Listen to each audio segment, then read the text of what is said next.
So guys आने वाले कुछ वीक्स इरेडा के लिए बहुत ज्यादा क्रूशियल होने चाहिए। सिमिलर पैटर्न ऑलमोस्ट है आईआरएफसी और इरेडा का। आईआरएफसी का वीडियो मैंने आपके साथ इसी हफ्ते अपलोड किया है और पिछले हफ्ते भी अपलोड किया था। दोनों स्टॉक्स में आपको ऊपर की डायगोनल सेम देखने को मिल रही है ऑन चार्ट पैटर्न। ठीक है, जरूर चेकआउट करना आईआरएफसी। लेकिन इरेडा में एक डायगोनल का फॉर्मेशन और हो रहा है जिसके बाद में आने वाले एटलीस्ट 2 से 3 सेशन बहुत क्रूशियल रहेंगे इरेडा के। ध्यान से सुनना और समझना। We are NISM 7 certified. Subscribe करते हुए बिल्कुल शर्म नहीं आनी चाहिए आपको, बिल्कुल अच्छी जगह पे आप यहां पर हो। एक डाटा आ चुका है, मैंने आप लोगों के साथ अभी डिस्कस नहीं किया है। अगर आप लोगों को मालूम है तो अच्छी बात है, बट क्योंकि मैंने डिस्कस नहीं किया अपने व्यूअर्स के साथ में, इसी वजह से हम इस डाटा को यहां पर अभी ले रहे हैं। तो सितंबर का होल्डिंग पैटर्न आ चुका है जहां पर FIs की होल्डिंग 2.04 से 1.92% हुई है। यानी कि जुलाई 1 से लेकर के 30 सितंबर के बीच में FIs ने सेलिंग करी है कितनी? अराउंड 0.12% की। 0.12% की सेलिंग करी है FIs ने, और DIs ने भी सेलिंग करी है यहां पर कितनी? लगभग 0.38% के आसपास। 2.95 से 2.57% की होल्डिंग आपकी DIs की हो चुकी है, और ये सारा माल जो है पब्लिक ने खरीदा है 23.24 से 23.75। अब मैंने आपके साथ कई बार ये चीज आप लोगों को सिखाई है कि जब भी FIs DIs जब बड़ी लार्ज एंटिटीज का डाटा जब भी आता है ना, आपको ये देखना है कि कौन सी तारीख के बीच में। अभी देखो ये डाटा आता है जुलाई 1 से लेकर के 30 सितंबर के बीच का डाटा है, यानी कि इस रेंज के बीच में ये डाटा कहीं ना कहीं है। तो भैया जुलाई 1 को आप थे अराउंड 170 के आसपास, उसके बाद से तो आप भैया यहां पर गिरते ही चले आए हो। तो क्या आपके FIs ने 170 के आसपास सेलिंग करी है या पर 161 के आसपास? ये हायर पॉइंट है यहां पर FIs और DIs के लिए जहां पर इन्होंने सेलिंग करी हो सकती है। वेयर पब्लिक ने अगर खरीदारी करी है तो वो भी यहीं पर ही आई होगी। तो देखना ये जरूरी रहता है कि चार्ट पैटर्न पर कौन सी रेंज है जहां पर इन लार्ज एंटिटीज ने एग्जिट किया है। इससे आपको एंटीसिपेशन मिलती है कि अगर लार्ज एंटिटीज ने इस डेट से इस डेट तक एग्जिट किया है तो आगे कहां तक उन्होंने अपनी होल्डिंग बढ़ाई होगी। मार्केट एक्सपर्ट्स के ओपिनियन भी यहां पर समझेंगे। 72.2 का MFI है, 49.6 का RSI, technicals neutral plus bearish है। सो अब आते हैं मार्केट एक्सपर्ट्स पे। सो मार्केट एक्सपर्ट्स का क्या कहना है अभी इरेडा को लेकर के। सो इरेडा रिसेंटली जो है कितने रिटर्न दे चुका है अभी? अराउंड 86% तक का दे चुका है। ठीक है, रिसेंटली अभी एक साल के अंदर अंदर अगर आप देखोगे तो स्टिल 86% ऊपर है अपने लोएस्ट प्राइस से, जो कि अराउंड 60 के आसपास था। ठीक है, तो वहां से अभी भी 86% स्टॉक अपर है। बट अगर आपने टॉप पर जाकर के बाइंग करी तो आपके पास कुछ भी नहीं है इरेडा में इस समय। मार्केट एक्सपर्ट्स का क्या कहना है? टेक्निकली अभी इस समय स्टॉक का जो रिस्ट्रिक्शन जोन आता है अकॉर्डिंग टू मार्केट एक्सपर्ट्स, वो 157 से 160 का है, और यही चीज हम पिछले 5-10 वीडियो से डिस्कस भी कर रहे हैं इरेडा के अंदर। अकॉर्डिंग टू मार्केट एक्सपर्ट्स अगर आपका ब्रेकआउट बनता है तो 163 से 168 का आपका अपसाइड मोमेंटम बन सकता है। यानी कि अगर अपने रिस्ट्रिक्शन जोन पे सस्टेन कर जाता है इरेडा तो आपका नेक्स्ट टारगेट 163 से 168 तक का देखने को मिल सकता है शॉर्ट टर्म के अंदर।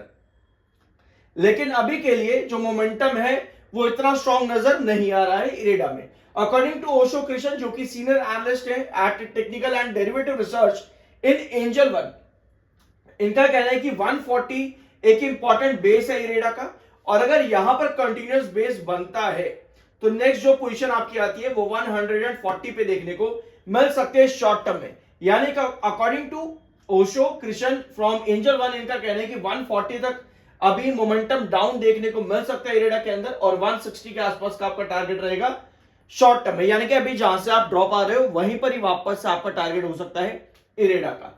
ठीक है, SEBI registered analyst AR Ramachandran, इनका क्या कहना है? इनका भी यही कहना है कि भैया जो आपका इंपॉर्टेंट रिस्ट्रिक्शन है 158.7 का है, और इंपॉर्टेंट बेस जो आपका रहेगा वो रहेगा 141 के आसपास। कुणाल कांबले, जो कि सीनियर टेक्निकल रिसर्च एनालिस्ट है एट बोनांजा, इनका क्या कहना है भैया? इनका कहना है कि अभी stock double bottom pattern create कर रहा है जहां पर 168 का इसका नेक है। डबल बॉटम पैटर्न में 168 का नेक लाइन अभी क्रिएट हो रखा है स्टॉक के अंदर इरेडा में। और जो आपका शॉर्ट टर्म के लिए रहेगा, शॉर्ट टर्म के लिए इस समय पॉजिटिव इंडिकेशन है, और लॉन्ग टर्म ट्रेंड में अभी आपको देखने को मिल रहा है बुलिश। ठीक है, तो इनके अकॉर्डिंग लॉन्ग टर्म के अंदर अभी इरेडा बुलिश है।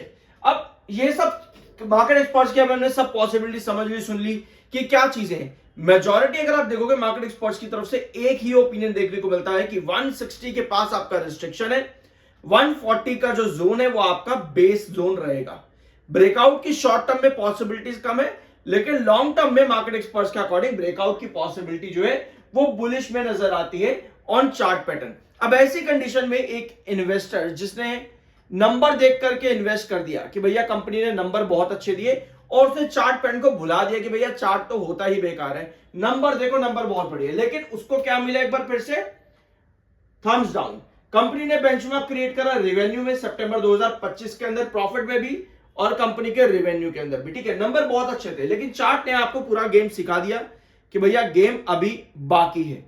तो वॉल्यूम और डिलीवरी की कंडीशन ठीक है, तो इरेडा में अभी तक हमको जरूरत थी इस डायगोनल के ऊपर के ब्रेकआउट की, क्योंकि ये एक रिजेक्शन डायगोनल है, मतलब कि रिस्ट्रिक्शन डायगोनल। जब भी आपको किसी भी चार्ट पे, जैसा आईआरएफसी पर अभी आपको देखने को मिल रहा है, किसी भी चार्ट पर इस तरह का डायगोनल आपको बनता देखने को मिले, इसका मतलब ये है कि वहां पर रिजेक्शन बहुत फ्रीक्वेंट आता है, ठीक है। उसके बाद में 160 का आपका ये रिस्ट्रिक्शन जोन है और 148 ये आपका इंपॉर्टेंट बेस है। ये तीन चीजें आपकी बहुत जरूरी है, 148, 160 और ये ऊपर वाली डायगोनल।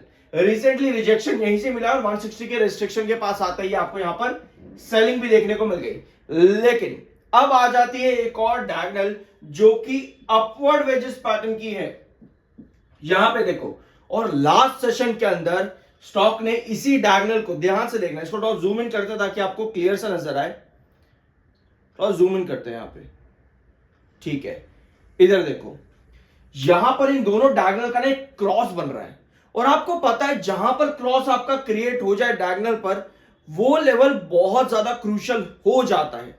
ऐसे में लास्ट सेशन ने जो आपकी टच किया है इस डायगोनल को, वहां से वापस से रिकवरी बनी दिन के आखिर में, और कैंडल 1 आवर टाइम फ्रेम पर आपको क्या दिखेगी, ये आपकी 1 आवर टाइम फ्रेम की कैंडल है। यानी कि दिन के आखिर, लास्ट सेशन के दिन के आखिर के आवर में आपको बायर क्या देखने को मिले हैं, वो आपको कैसे पता चलेगा कि आने वाले सेशंस में आपका ये ऊपर वाला जो डायगोनल था वो ब्रेकआउट होता है। अगर ऊपर वाला डायगोनल ब्रेकआउट होता है तो उस कंडीशन पर आपको यहां पर स्टेबिलिटी फर्दर चाहिए होगी, ठीक है। लेकिन अगर नीचे वाला डायगोनल, मान लो कि आपके पास एक कैंडल फॉर्म होती है जो कि ऊपर वाली डायगोनल के ऊपर का ब्रेकआउट दे, बट अगले ही सेशन में जैसे आपकी यहां पर पोजीशन बनी थी कि अगले ही सेशन में सेलिंग आ गई, यानी कि अगर आपकी कमिंग सेशन में कुछ इस तरह की कैंडल बन जाती है जहां पर ऊपर की टेल लंबी हो और सेल को इंडिकेट करे, तो उस कंडीशन पर आपका क्या होगा, अभी समझेंगे उसको। तो ये कैंडल आपको याद होगी Q2 के रिजल्ट्स के टाइम पर ये कैंडल बनी थी, ऊपर की टेल लंबी थी, उसके बाद लगातार आपकी सेलिंग आई है और फिर नीचे ऊपर वाले डायगोनल को ब्रेक डाउन किया है।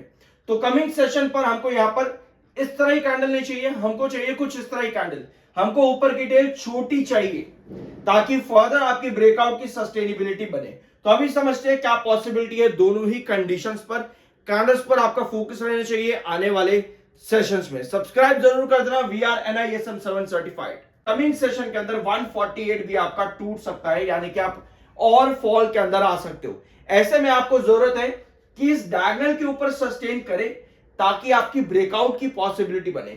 मैंने आपके साथ रिसेंटली IRFC का वीडियो भी लिया है इसी हफ्ते, जरूर देख लेना, वहां पर भी सेम कंडीशन क्रिएट हो रही है IRFC के वीडियो के अंदर भी, IRFC के चार्ट पर भी, ठीक है। तो ये कंडीशन अभी आपकी है इरेडा के अंदर।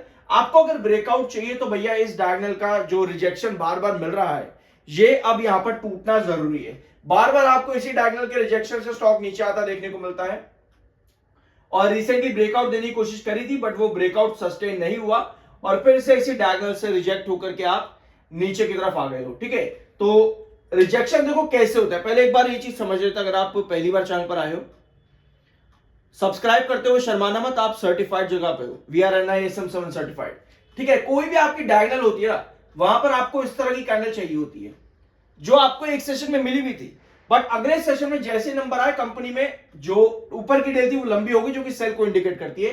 तो जब भी आप डायगोनल को ब्रेकआउट कर रहे हो, आपको इसी तरह की पोजीशन चाहिए होती है जहां पर नीचे की टेल लंबी हो और वो सस्टेनेबल ब्रेकआउट हो, SB यानी कि सस्टेनेबल ब्रेकआउट बने, उसको कहते हैं कि भैया ये ब्रेकआउट सस्टेन होगा। लेकिन अगर कभी भी डायगोनल के ऊपर आपकी इस तरह की कैंडल बन जाए ना, जैसे अभी बनी आपकी, तो सेल को इंडिकेट करती है, और यही चीज हमने लास्ट वीडियो में डिस्कस भी की थी, Q2 के नंबर के साथ में किस तरह ये कैंडल आपको वापस से डायगोनल के नीचे गिरा देगी, और यही चीज आपको देखने को भी मिली है।